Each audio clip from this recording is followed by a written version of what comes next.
So why don't we start with the introductions? Dr. Jerry Bird is filling in for St. Mary's. He's a professor in biology. And Jeff, you want to say hello with a couple of backgrounds if you would like? Sure. Professor of biology. I'm going to serve as the interim VPAA here at St. Mary's for the coming year. I've been at St. Mary's for 30 years and have held virtually every faculty position on campus, and was a member of, I was a commissioner for Middle States for 5 years. So, welcome. I appreciate all the experience that you bring. And for Morgan, I know that we introduced you before, but Dr. Mosani, would you say a few words? Good morning, everyone. Thank you, Mr. Secretary. I had a problem connecting to the audio, so I dialed in. Apologies. I'm Farzad Marzani, serving as Interim Assistant Vice President for Academic Affairs, just like Jeffrey. And I'm a Professor of Engineering. It's my 4th year helping with our provost office. Okay, welcome. Thank you. And we have 2 people from the system, Dr. Joe Bachman, who's Senior VP, and also filling in for her for briefly will be Shakila Lee. And if you'd introduce yourself. Sure. Good morning, everyone. Zakia Lee. I'm Chief of Staff and, hey, Brett, Chief of Staff and Assistant Vice President for Academic and Student Affairs at the System Office. I've been there for over 10 years at this point and helped Joe with a lot of the compliance things that come through for MHEC and faculty work, student affairs, a little bit of everything. So it's good to see you all today. Yeah, that's great. Now, are you at the Meseret location or downtown Baltimore? I'm in Meseret, besides being at home at the moment, but usually in Meseret. Okay, good. Well, I know I've started to jump right into some of the introductions, but just as an overall comment, I wanted to wish everybody a happy Father's Day, even though it was yesterday. And also, because if it wasn't for the mothers, there wouldn't be fathers. So I really always include that when I think of it. So we'll go ahead and move along with the welcome, and I'll call for a motion for approval of the minutes from April 19th. So moved. Second, do I have a second? Oh, come on, a second's not hard. You just say second. Yeah. Okay, great. So we got that done. Any discussion? Any corrections to the minutes? Any edits? All right. By show of hands, said approval of minutes. Approved. Any nays or abstentions? No. Good. That's done then. Now, why don't we move right into the presentation, College Aptitude and Readiness exam. And Emily, you have someone you'd like to introduce? Yes, and I'm looking around. I see that we have Jacqueline Ferry on from Vantage Learning and her colleague, Chad Warner.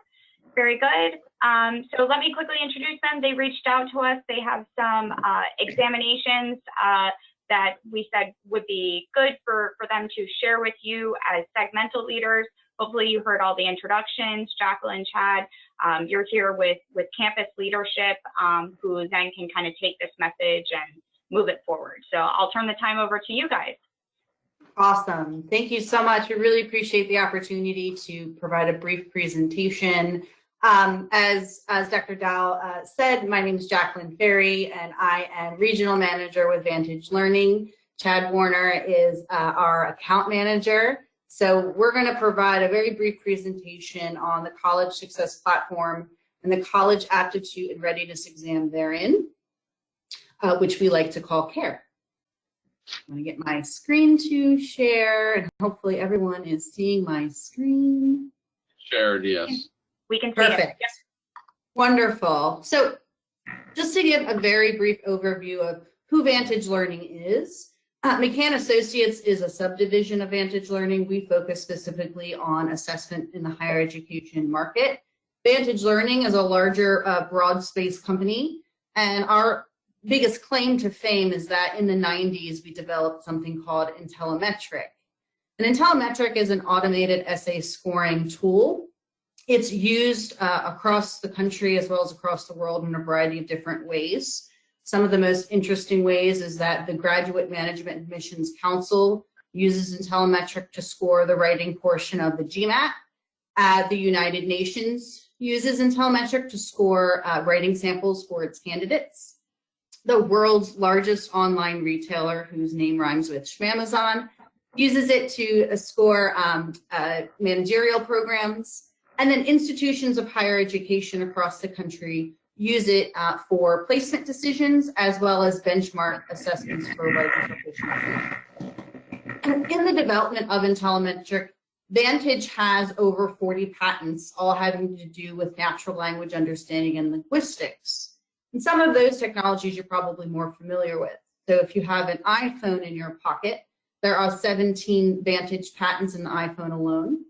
If you've ever written in a Microsoft Word document, that little red squiggly line that tells you have a grammar or spelling mistake, that's our technology. Another little known fact is that we were the original AccuPlacer. We partnered with College Board about 15 to 20 years ago and developed that first iteration of AccuPlacer. There were two reasons that we sort of severed our partnership with College Board. One reason was Florida, the other reason was Virginia. So around the same time, both Florida and Virginia were looking for a custom assessment to align with their state standards. College Board was not interested in doing a custom assessment. We, on the other hand, were. So we began our partnership with both of those states, and we continue that partnership to this very day. And that is how the College Success Platform came to be. And as a result, we have partnered with institutions all across the country, specifically for placement assessments, and every sort of institution you can think of. So community colleges to research institutes, online, brick and mortar, and everything in between. So the College Aptitude and Readiness exam, its really unique factor is that it's a combination of computer adaptive, diagnostic, and then writing response assessments, which are scored by that Intellimetric engine. And the content was comprised of faculty and educators all across the country to identify key competencies in mathematics, English language arts, and English as a second language. And a really nice tidbit is that part of the competency identification, we actually utilized information from business industries to identify not just college skills that were necessary, but job skills that were really necessary as well. We have a selection of blueprints along with all of the areas that we focus on. So you can select the competencies that you find that most align with your institution needs. We even have institutions that are identifying different set of assessments for different cohorts of students. So liberal arts majors will take a different assessment than engineering majors, for example. As I mentioned, that diagnostic element helps provide detailed information on students' strengths and weaknesses and a better way for retesting so that students can pass out of those developmental ed courses the first time. And institutions that we partner with that are using this program, this process, have seen about a 60% reduction in students that are placed into developmental ed courses. So they're seeing a really wonderful impact on their retention rates across the board. So as I mentioned, diagnostics really are at the heart of the CARE program. And the process most typically seen is that students first take a computer adaptive test. If they don't meet the cut score to enter into those credit-bearing courses, they're then delivered a diagnostic assessment. And that diagnostic assessment is going to provide a very granular analysis on students' strengths and weaknesses so you can identify what areas they need to work on, what areas they need to master. Our diagnostics not only provide that information, they're also paired with developmental resources via our another technology advantage called iSeek.ai, which is going to provide students targeted, authoritative, per competency resources in a variety of multimedia formats. In addition to that most common scenario where students are first taking a computer adaptive test and then a diagnostic, We're also seeing some institutions that are wanting to only deliver a diagnostic assessment because they want that granular analysis from the get-go. We're seeing that most commonly with institutions where they do not have a developmental ed course. Students are going right into those credit-bearing courses, or they have a co-rec kind of model. So those resources are tools that not just the students want to utilize, but also faculty, tutors that are aligned with those courses to help support those students that need that extra support. Because of those multiple measures that are inherent in the diagnostic analyses, they fit perfectly with a multi-measures process for placing students, and that's becoming more and more popular. We're seeing across the nation. And as I mentioned, the iSeek resources are part and parcel of those diagnostics. So more than just an assessment, it really is an analysis that provides learning tools for the student. So here's an example of what that diagnostic report would look like. As you can see, the report's going to provide a granular analysis by objective and strand within that objective, provides it in both list and graphical formats. And this is a really important part. Students who are not meeting this cut scores are not going to a credit rank course get-go. We want to make sure that they're encouraged and they're still motivated. Providing information on areas that they're doing well in is really, really helpful in their self-confidence. So within each objective, there are strands so that you can get a very granular analysis. So in this example, the student only has to focus on one area of this particular area of mathematic competencies. They've done quite well in 2 of the 3. So you can target in and focus on the specific area and specific competency that student is struggling with. As you scroll down into the report, this is actually an administrator view of the report. Administrators will have access to the item. When you click on that number, it'll show the question itself. We do hide that from students to protect our content, but it's very easy to see which question the student got incorrect. And the iSeek icon, that area for additional resources, is embedded right within that report. So when students click on that iSeek.I icon, they're brought to a window that looks like this, and it's going to be pre-populated with all of these wonderful resources tied to that competency. In this case, it's fractional exponents. And from there, students can actually narrow down into the multimedia that they find most useful. Lots of students like to learn visually, so there's loads of videos. We actually have a partnership with Khan Academy, so a lot of our resources do come from there. I think it's important also to mention that students are only required to focus on areas in which they underperform. So the amount of time that they have to spend doing the developmental work to get those credit to pass those tests that they need to pass are greatly minimized. And if you notice at the top of this page, it's only 232 results that are pulled up versus the 10, 15 million you would get from a Google search. So this iSeek search engine is a wonderful, wonderful search engine. Yeah, and thank you, Chad. That's a perfect point. And again, all of this is part and parcel of the assessment. So there's no charge or no fee additional for students to access these resources. They can access them from home. There is a student dashboard, so they can log in and do that developmental work on their own, or they can be paired with the tutoring program, and administrators have access to the resources as well. Just some functionalities regarding the system. The College Success Platform is extremely flexible, and I think that's one of the best value propositions for it. You have the ability to really customize and brand the platform so that it aligns with your institution. Messages are completely customized so that you can provide students with information on what to expect, what the next steps are, if there's other tools and resources at the institution that you want to call out. Similarly with test settings, so being able to identify particular settings for one cohort of students versus another, if you need to have students who have disabilities have additional time, for example, all of that is available and customizable at the test level. Background questions are another really popular just functionality of the platform. You can create your own questions to get information on the students that are testing.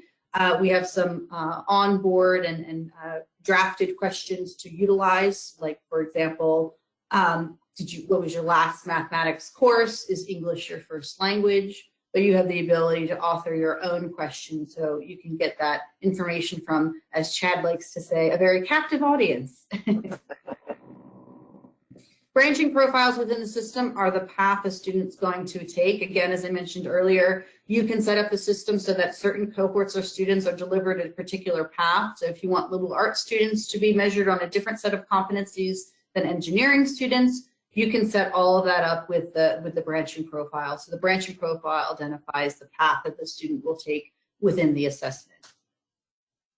Similarly, placement rules. So at the end of the assessment, based on the scores that students are receiving, they can either be automatically identified what their next step is. Here are the courses, for example, that you can register for, or you can simply have the message state that they can work with their advisor, with their tutor regarding next steps. Again, completely customizable and flexible to how your institution wants that process to function. Toward that end, the advisors can be provided with the reporting through the system for the students. So when they do meet with those students, they have a full background on the student's performance. Exactly. And then reports. College Success is housed with loads of really wonderful reports because the data is so inherent and important in the process. So you can pull out reports in a variety of different ways. One thing to note is that writing response, so those telemetric writing prompts, that report is going to provide not just a holistic score, but a score per writing domain. You also get an example of the student writing great in that report. So lots of wonderful reports to utilize and assess student progress in the assessment itself. So in a nutshell, I know I breezed through it. College Success, again, key differentiating factor for us are our diagnostic assessments. Computer adaptive tests are wonderful in that they can really place students effectively in a very short testing window. What they cannot do is tell you where students are struggling, what particular competencies they're struggling. So diagnostics are the tool in order to give you that information, and they're really wonderful with those resources embedded. The customization, again, is key. We align the process, the pattern, to what your institution wants and what your needs are. The Care Library allows you to select from blueprints and competencies to best fit your program and your institution. We do have the ability for remote proctoring. We partner with a wide variety of remote proctoring vendors so that if you are testing or having a portion of your testing be done online, we can support that as well. Those iSeek resources, again, take that assessment beyond just an analysis, and it provides it with tools that students can use for that additional learning. Those telemetric writing prompts are embedded. We have a library of hundreds of pre-trained writing prompts that you can select from and employ to your students. And then the flexibility of the nature with those branching profiles, with placement rules, with custom messages and such. College Success really does provide a lot of resources for institutions to make more effective placement decisions. So if anyone's interested in learning more or would like a more in-depth presentation, we'd be happy to set up time to go through the platform live and walk you through it, answer any questions that you have. So I'd be happy to take any questions now, or you can certainly reach out to us after this meeting as well. I would add, if there is an interest, we can also set up a sandbox where you can actually view the blueprints and take sample assessments, look at the resources provided and that sort of thing.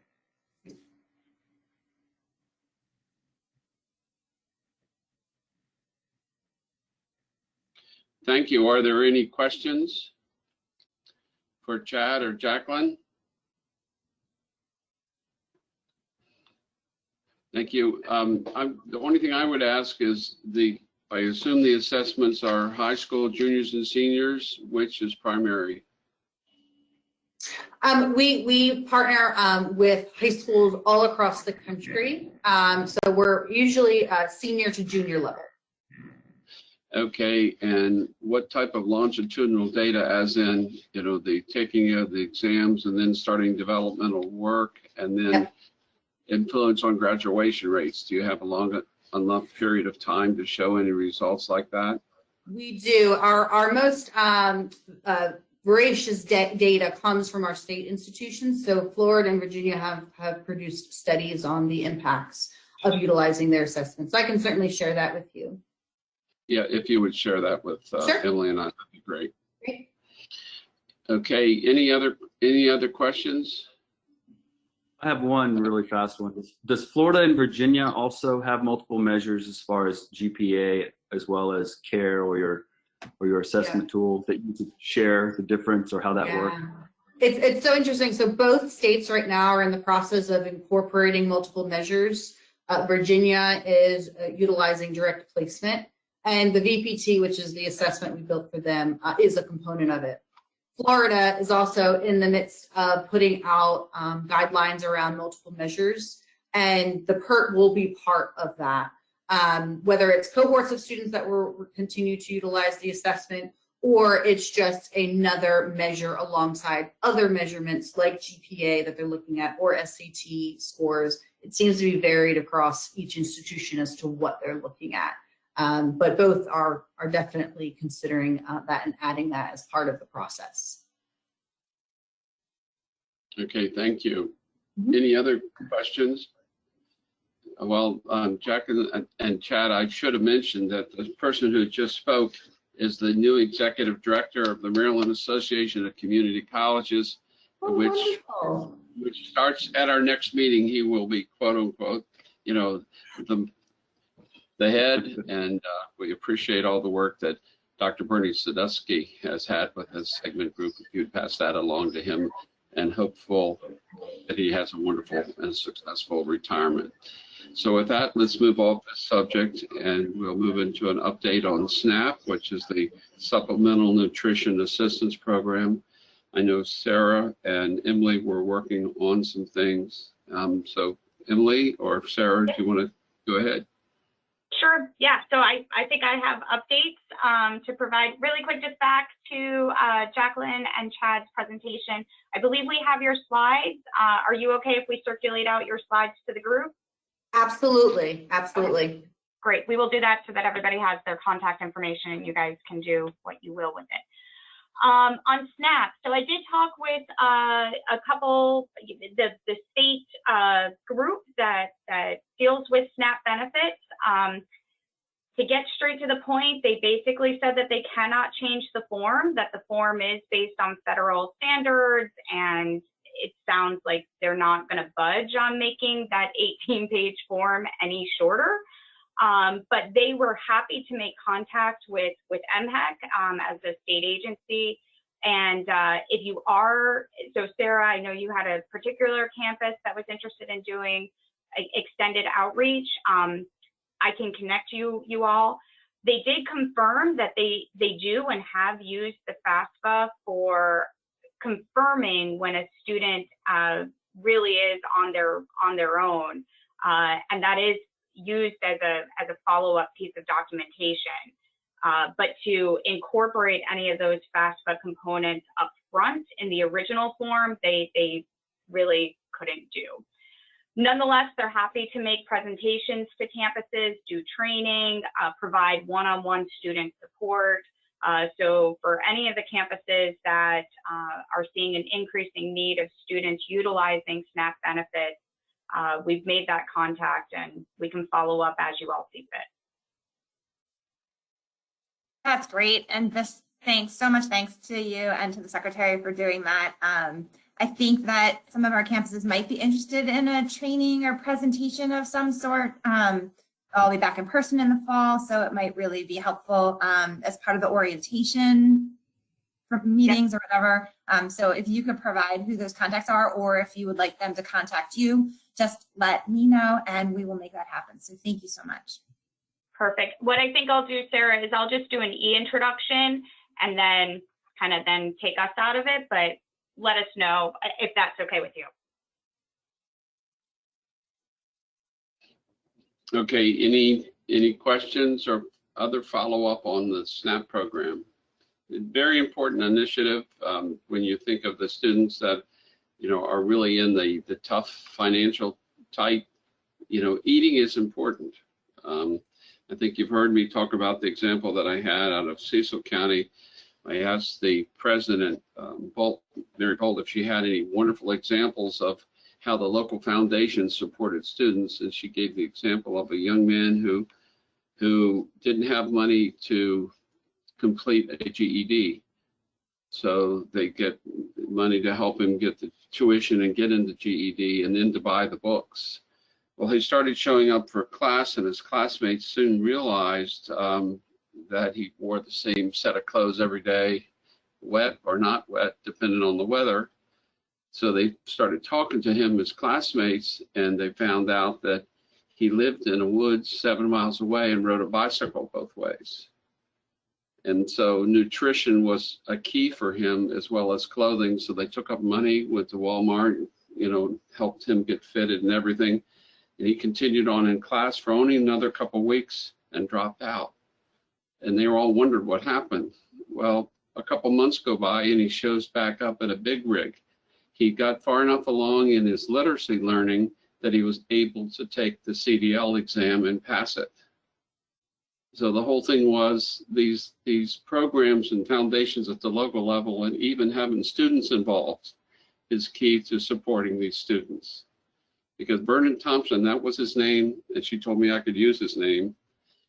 He was the student that still continued to be successful and went back, I believe, and finished his GED. So there's some really important things out there. Well, enough with that on the SNAP program. We'll now have some more fun and talk about the Joint Chairman's reports that everybody loves to hear about on campus. Yep. Lee? Yep, thank you.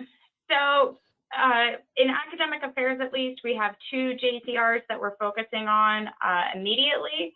The first one would be credit for prior learning. That is a very quick turnaround with a September 1 due date. Thanks to all who submitted names. We had our first meeting last week. And to put on your radar, you will be receiving, hopefully today, a request for institutions to submit their policies, information, catalog information around credit for prior learning specific to 4 exams: the CLEP, AP, IB, and Cambridge. We'll lay this all out in the memo, but really it's a broad request. We know that, I certainly know even with AP, sometimes those test scores change depending on whether or not they're bringing it in for gen ed requirements versus programmatic requirements.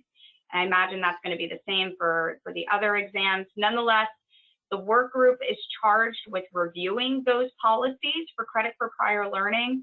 We're starting with those 4 exams because the JCR request specifies those 4 exams.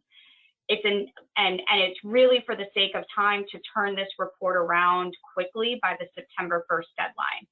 So the group kind of agreed that this is going to be a very narrow report. There is so much more to credit for prior learning above and beyond these 4 exams. We'll hit on those. We'll, kind of just do broad sentences that say, graduate programs play a huge role in this. There are many other iterations of credit for prior learning. The mechanisms for deciding the credit for prior learning varies by institution, that it should live with the faculty, so on. So we'll hit those high points, but we're not going to dive deep into any of those issues. We just don't have enough time. So put that on your radar. Any questions on the credit for prior learning? Yep. So I'm curious, and I don't know if you know the answer to this, but do you know if the report that you submit or the study that you do will still suggest to the legislator that they should put in another bill? Good question. I don't know. I get the sense from the work group that the representatives on the work group feel that this is an institutional decision.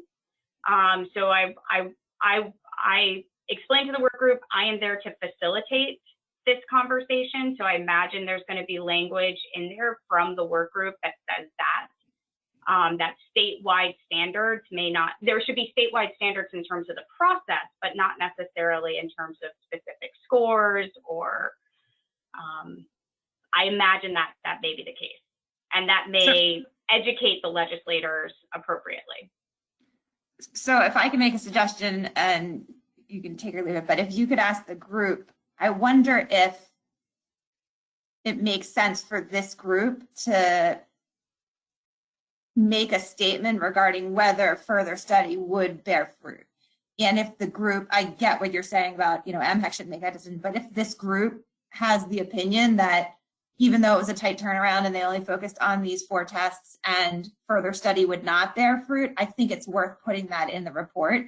If the group says, we didn't have enough time, we need more time, I also would suggest that they chart a path through which more time would be better that potentially is not legislation. So maybe we'd like more time, we'd like to convene again next spring after we've had more time to discuss with our campuses. I mean, whatever the group thinks, I'm agnostic about it, but what I don't want to happen is for the bill to get put in again and us to be the same place where we were 2 months ago this time next year when you've put in all this great work on a tight timeline at their request. So that's all. I'm hoping that this group can help them help us, kind of thing. Makes sense. I'll take that back to the group as a recommendation from this group to put in language or consider those options. Thank you, Sarah and Emily. Emily or Sarah, do you know whether this survey includes anything about providing certificates or badges for prior learning for credit? We're not getting that detailed. We just, again, because it's a tight turnaround, we won't be requesting that level of detail. But I will say the representative from Hopkins, who is one of our work group members, Janet Schreck, she was very clear that just within Hopkins, there's lots of variability in terms of how credit for prior learning is awarded. And they're doing some of those exact exercises where, if a student can demonstrate work experience and competencies, that potentially they could qualify for a certificate and what that looks like, or a majority of a certificate. Again, this request won't go into that detail just because and that's just from one institution, so. Yeah, I was mainly thinking about the prior experience related to military training, because their training can be very sophisticated, and whether or not, I don't know whether the military, the different branches are providing badges and certificates as an example for cyber or any of this thing that is really moving fast. Right. Yeah, and I'm glad you brought that up. UMGC, one of our largest, servers of military individuals, they had similar content that, if they did a deep dive into their credit for prior learning policies, it would be a huge portfolio to review. And again, that would just be with one institution. So that's why we're going to narrow to the 4 exams that are specified in the request and go from there. But we'll touch on those issues. The report will expand, but it won't go into detail. Okay, great. Any further discussion or questions on JCR's reports? I have more updates, if I may, Secretary Fielder. Yeah, please, go ahead. Thank you. The second JCR report that we are focusing on is this validity study of assessment tools for remediation. That was circulated, I believe, last week. That's a little bit longer of a timeline. We're going to review those validity studies that we know many campuses, and Brad, I look to you. I know Mac has been very involved in doing some statewide analysis on English and math. So we'll review those, fulfill that JCR. I believe that's not due till December, but that's on our radar, and we'd like to get that done and completed. For historical purposes, I believe there was either a bill or another request that we would do. MHEC would actually do a validity study, a statewide validity study on the assessment tools, and we came back and said, no, a validity study is a huge undertaking in and of itself, but then we have so much variability between institutions that it would be a real challenge for us to do. And we know that institutions have been very thoughtful about what tools they use and what cutoff scores they use and what that looks like. So that's why we're moving in this direction to do a summary of that analysis. Any questions on the validity study for assessment tools for remediation? Okay, Secretary, if I may, I do have a couple more updates, if I can just take over this time for a minute. There are related to legislation. We have the transfer bill, which I know a couple of you have asked about. It's the Transfer with Success Act, HB 460. So there's kind of two items that we've discussed internally regarding this bill. The first one is, how does the legislation align with our current regulations? And then what is this new reporting requirement and how are we going to roll out? So let me start with the regulations first. We do need to make changes to our regulations. So right now our regulations put the burden on the student to appeal when a transfer credit does not transfer. The legislation in turn now puts the burden on the receiving institution to, one, inform the sending institution when credit is denied, and then it puts the burden on both the receiving and sending institution to conduct a review. So our regulations need to now mirror this kind of new-ish process, and then it should also spell out in further detail what this review between the sending and receiving institution should actually be. So we've got that regulatory component. Then we've got the reporting requirement. I will say, since starting at MHEC, almost every year we've had a legislature or the legislature in general contact us with questions regarding transfer. And we've had to say, well, we only have some limited data. This is what we know. And so I believe that this new data collection, there's an expectation that we do something with this data. So we are trying to be thoughtful about how we structure this denial of credit collection in a way that it meets the statute, it's informative to MHEC. We can do something with this information to better inform policy or statewide procedures around transfer, but also not super burdensome to the institutions. So we realize that this will be a new collection. So in light of these two kind of big issues, regulation, new collection, I would like to request from the Segmental Advisory Council representatives from our 5 segments. We will take this to STAC, but because the STAC being Student Transfer Advisory Council, because that advisory council comprises MSDE, Department of Labor, and other stakeholders that are relevant to general transfer needs, I want to keep this, because this is an institution to institution issue, I'd like to keep it just to segmental representatives. And if I can be so bold to kind of recommend, Dr. Coleman from USM, Jody from MAC, Dr. Sherman from MICUA, Dr. Muzami from Morgan, and St. Mary's, whoever you may see fit. So I'll send you all an email to see if I can just identify a short list of people to do this work and make sure I have stakeholder engagement on this process. I will bring this back to either segment or STAC, so we'll do some kind of review so that it does go out to a broader group before we do any regulatory changes that go before the commission. So I'll certainly keep you all informed, but I do want to just kind of get a small group.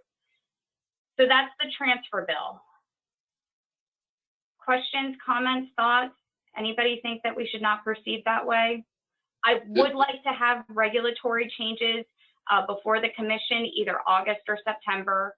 I'd like to have guidance out to the institutions about this new reporting requirement sometime over the summer so that we can do a mini pilot in December, kind of work through the kinks, and then a full collection by the end of, with a full collection, not necessarily by the end of the year, but what the expectation would be moving forward for this kind of collection by the end of the year. So that's the timeline. Any comments or recommendations? Thanks, Emily. This is Brad. I just would like to say, would we get a shot at looking at those regulations before you pass them on to the commission? Absolutely. Yes. Yeah, Okay, that's why I want to have somebody from each of the segments to kind of weigh in. So we do have stakeholder engagement. May not be exactly how you want them written, but I'd much rather have you involved from the get-go than I understand. at the back end. Yeah, and we really don't want. Go ahead, Mr. Secretary. Sorry. No, I was just going to say we really do want everyone to participate in looking again at how we can use this newfound data as a flashlight and not a hammer on anyone. Absolutely. And to that point, as you look at those and you look at about how you would work in that student appeal process, keep that, we don't want to diminish the student's ability to appeal any decision that's being made by any institution. So if that could continue to be in there, that would be helpful. Absolutely. Yep, that is, yep, absolutely. All right, thank you. Okay, any other questions or thoughts? Emily, how soon do you need the volunteers? Ideally this week. So like I said, I'll reach out to everybody on the call here just for a short, quick, just so I can set up a meeting in the next week or two, and we can just work through all this and discuss it. So I'll send an email this afternoon just requesting a volunteer from each of the segment heads. And since you still have the floor, I'd like you to introduce your new Associate Director of Research, which is very exciting on our end, maybe not so exciting on each of your end, but important. Absolutely. Well, she technically does not start till Wednesday, and I do believe Barbara Schmertz is on the call. I don't know if you're ready. If you want to just introduce, let everybody know that we have Yushin joining us. Yeah, so I'm very pleased to announce that we have completed our search of our Associate Director for Research after a long and interesting journey through the processes of the last few years. But Yushin Lin is joining us. She comes out of MDRC as a postdoc / research associate with a great background in understanding all of higher education, but certainly a central focus on community colleges and remediation. We're excited to have her join. She joins us Wednesday, so I'll be sure to have her join a future meeting so you all can have an opportunity to interact with her more. And of course, we hope that when she gets up and running, she'll be producing some wonderful work with the data that we collect from all of you. Thank you, Dr. Schmertz. Okay. Emily, anything else before we move forward? I do, but I'll save it for member updates. I'll save my okay. stuff for member updates. Okay, we're on the edge of our chairs with that. Okay, Lee, let's go ahead. All right, good morning, everyone.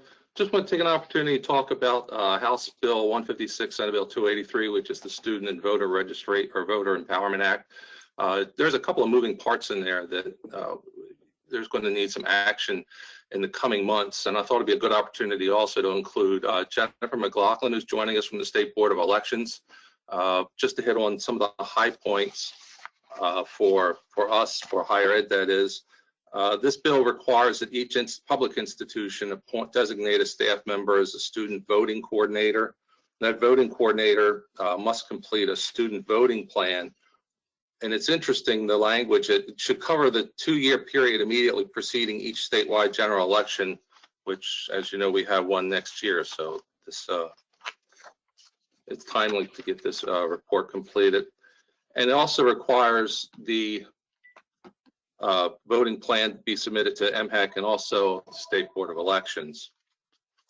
So, and MHEC, and there will be we've been doing a data report for the past 3 years. That's changing this year too. So we need to communicate that to the folks that are completing those or submitting the information for those reports.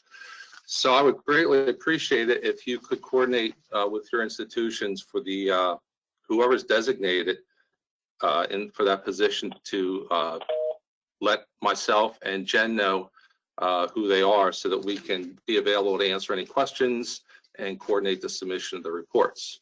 And for the state election board's part in this, I'm going to turn it over to Jen and she can explain their involvement. Thank you so much, Lee. Thanks for inviting me. Thank you, Secretary, Mr. Secretary. One part of the bill that involves the State Board of Election is, as Lee had mentioned, we are supposed to be receiving these voter plans, student voting plans from all the institutions. But in addition, we have a requirement that when we are moving our precinct boundaries or polling locations, we are supposed to be reaching out to, amongst other organizations, large residential institution communities, including institutes of higher education. to get your feedback and your input on those changes to either precincts boundaries or polling locations. So I think it'd be very helpful for us to first of all, let me back up a bit. Let me explain. This is the start of my 3rd week with the Board of Elections. So I am fairly new there. What they've asked me to do is be your primary contact for the higher ed community. And so to that end, I've put my information in the chat, my email and my phone. Simultaneously, I'm trying to get contacts at all of the schools so that we can fulfill what we need to do under this requirement. Technically, it says that the local boards of election will be contacting you, but the state board, we'd like to sort of be the warehouse of the contact information, and then we're going to be drafting up guidance for the local boards so they know who to contact in their jurisdiction and all of that. So that said, I would love to introduce myself again and look forward to working with you all. Jennifer, thank you very much. The one thing that has happened during this last 16 months or whatever number of months in this pandemic is there's been a tremendous growth and spontaneity of higher education through communication and cooperation. So because of COVID and the tremendous need for the health precautions, the community colleges, the 4 years, private, public, so forth, have come together, shared contact information for even contact tracing, COVID vaccination, all those things. So I think that you'll find an attitude that's more, maybe a little more organized in a way for the get out the vote move. And I think it'll, it's raised the level of awareness of people needing to be involved to support other people. So I'm hopeful that has happened. Any comments or questions for Jen? Can I say Jen, right? Yes. Okay, good.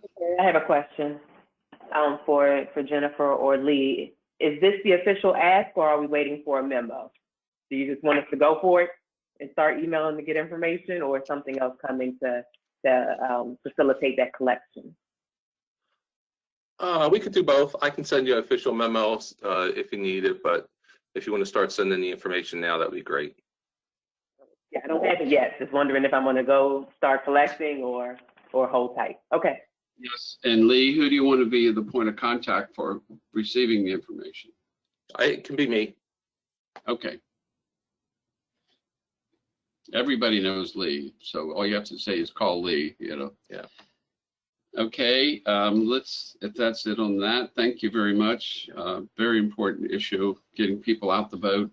The last 6 years, I'll just stretch it that far, 8 years, as far as you want to go, you can see the growing importance of voting. So anyway, let's move to member updates, and I know that we have one at least from Dr. Dow.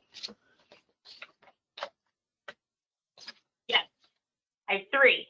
I'll make them quick. A couple of you have asked for a calendar of reporting requirements, especially as we kind of get bigger and more requests on a variety of narrative reports, where we really do lean on segments to collect that on behalf of the institutions or help us coordinate those collections. We are working on a calendar. We know it'll help us. We know it'll help you. So we don't meet again until September. I'd like to be able to get something out to you in the next couple of weeks. So just keep an eye out for that and know that that's something we're trying to pull together internally, so that you know. So these would be.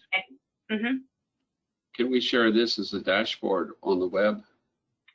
Well, this would just be a calendar of the collections and really only useful for the segmental leaders to help us collect information. Right. But then, yeah, we can certainly look whatever information we collect, moving it over to dashboard-like entities. So I'm thinking of the athletics report, opioids, sexual assault, those kind of reports that are not your IR, not your counts, not your faculty, not your finances, but these weird kind of statutory required reports, like I said, where we lean on segments to collect information and send it back to us. So we'll get that together and keep an eye out for that. Okay. No questions? Questions, Brad? I saw you come off mute. No, I was going to say that's a great idea to have a calendar. Yeah, we do have other calendars that are on our website, like I said, but those are for more for your IR individuals. Right. And those are pretty static. Anyway, I am happy to announce, and really, Sarah, I think this really only applies to you, but it applies to other entities not on this call. It sounds like we are very close, if not there, on a credit card payment option. So for all the various fees that we have, I think this really applies to the MICUA institutions for the most part, but it would certainly apply to our out-of-state institutions, online registration, a whole bunch of other things where we are lean heavily on check payments, and that delays processing. So I think we're very close. We're going to have some internal discussions on where we need to put this information, how we're going to roll it out. So stay tuned for more information. But for those on the call, this has been quite a feat, and I must give credit. I don't believe he's on the call, but Aubrey Bascom has been our MHEC person who has led this charge, and it's been for maybe about the past 18 months, if not 2 years, of trying to negotiate all of this. So, so stay tuned for more on that. That's great. And just so you know, I know you know that became really front of mind for everyone when COVID hit, but you guys were very patient and helpful with delays that were created by the pandemic. So thank you. And I think my institutions will be pretty excited about this. So thank you very much. Yeah. Good. Thank you. And then the last thing on my just general member updates is you received another memo last week on non-credit collection. As you might remember, we had brought this up a couple meetings ago. This really has started with the community colleges, and we'll continue to have them be the leader in this collection. So Brad, many thanks to your campus representatives. They've worked very closely with Barbara and others to make this collection happen. But we do recognize that our four-year partners also have some non-credit programming. And as we continue to roll this collection out, right now it's only a completer collection. Our next step will be to do an enrollment collection. Elements around financial aid and faculty are other considerations. So these are really your non-credit programs that your institutions are offering, but MHEC has no visibility into that. So we've made a request to our four-year partners to identify some representatives so that we can start including you all in the conversation as we continue to think about these non-credit collections. At the end of the day, I think it benefits everybody to participate in all of this. Like I said, the data we can collect will give more visibility about the students you serve and really kind of workforce outcomes related to that. So we've had MLDS be fully engaged in this process so that the data can be transferred over to MLDS for those longitudinal outcomes. So know that non-credit request is out, and that's a kind of ongoing project, and we just want to engage the 4 years more explicitly as we move forward. And those are my updates. I will be done. Okay, are there any other member updates or questions or issues to be brought up? Sarah, yes. Yeah, I just wanted to say a real quick note of thanks to everyone at MHEC, at community colleges, Morgan St. Mary's, and USM. We have a new person at MICUA, and she has met with so many of you and has come back so excited about her new position with MICUA and about higher ed in general. And I couldn't be more appreciative. This warmth and support and, in a sense, training, but it's more just she's a very social person. And so the pandemic has hit her pretty hard. She's a professor that was teaching online for the last 12 months, and she hated it. So thank you. And if any of you have not had a chance to meet her and would like to, she is dying. She's a sponge right now. She's dying to meet as many people as she can and learn as much as she can. So let me know, and just thanks. Very, very appreciative. So thank you. Thank you. Any other updates? Yes, Doctor. Yes, an update from Morgan State that Dr. Lucia Crompton-Young started as Provost and Senior Vice President for Academic Affairs at Morgan State in July of 2019.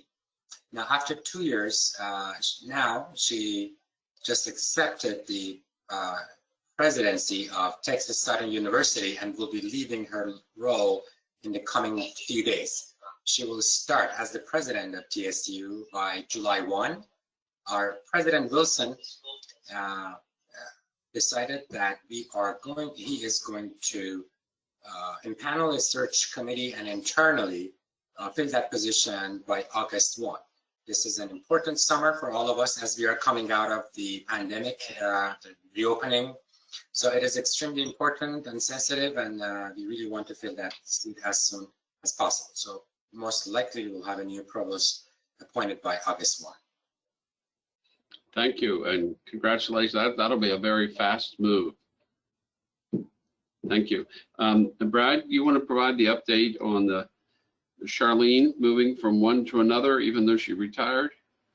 Yeah, I'll be glad to. That was a nice transition. So as you all know, Charlene Dukes retired from Prince George's Community College, and then we had Durian Pollard announced that she was leaving to go to Nevada for a presidency job. And then the interim, it is our delight to know that Charlene Dukes will be the interim president for Montgomery College until they appoint a new president. So that's great. She'll be able to pick right up where she left off and then some. So she'll be a good fit. Well, congratulations to her, and thank you for keeping it in the family. She's well known and done a great job at Prince George's and hopefully continues at Montgomery. Any other updates from anyone? If not, I would like to just say that I can't tell you how much I appreciate each of your professionalism during this past year and a half. It's been unbelievable. And it's leaders like yourself who consistently demonstrate confidence, even though we might know underneath that we're not as confident. At least we're projecting it and we're getting things done and move forward. And without your cooperation, things would have been at least more disorganized, if not really difficult problems. So I just want to tell you, I really do appreciate that, both personally and professionally. And the staff at MHEC has, stepped up and worked with so many of your individual staff members and interim and fill-ins and so forth. It's been quite courageous, and I just really appreciate it. We're not done yet. I'm not going anywhere. We're not going anywhere. We're just trying to take that minute and celebrate, some of these successes. Okay, anything else? Our next meeting is scheduled for September 20th, and we may be able to actually see people in person by then. Yes, Dr. Bird. I guess I forgot to mention at the very beginning, you all know Mike Wick. He's actually going to be on sabbatical this year, which is why I'm stepping up to be the VPAA, and our Associate Dean of Faculty has stepped up to be the Dean of Faculty, Interim Dean of Faculty for this year. So just since I'd forgotten to mention that at the very beginning. Yeah, and Dr. Bird also, you celebrate the archaeological finds at St. Mary's. That's quite historic for those that don't know. It's been a dramatic past 60 days with those announcements. It has been. All right. Well, thank you all. Be safe and enjoy. Bye-bye.